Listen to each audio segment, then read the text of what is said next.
Somalia was previously a central hub for banana exports in Africa. With the industry employing over 120,000 workers and exports worth $96 million, Somali banana production reached its peak between 1987 to 1990, exporting mainly to Italy and Middle Eastern countries.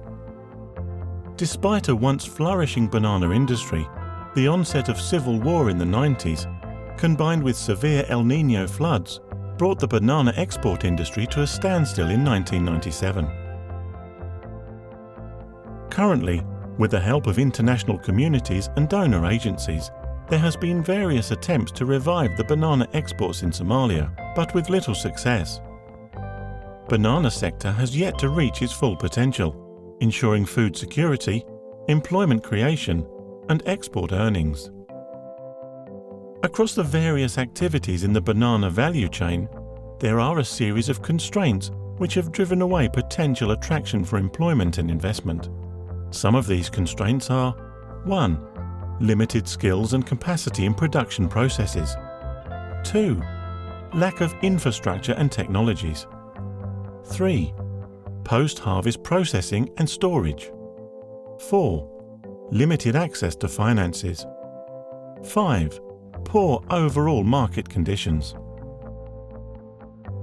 Although the list of constraints in the Somali banana sector seem numerous, they also present many opportunities for investors, returning diaspora and government to expand this sector into a more globally competitive market. Moreover, there is now, more than ever, a growing market for women and youth, and opportunities for the overall entrepreneurial nature of the Somali people. Of these, solutions and opportunities include 1. The introduction of improved and high-yielding tissue culture seedlings and varieties that meet customers' preference. 2.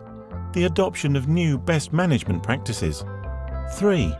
The adoption of international quality assurance standards such as Global GAP, EU MRL, and food safety regulations. 4.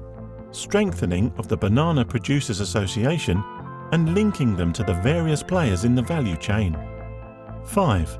Finally, as previously mentioned, the banana sector offers new hope and opportunity for women, as this sector attracts 70% of women employment in agriculture.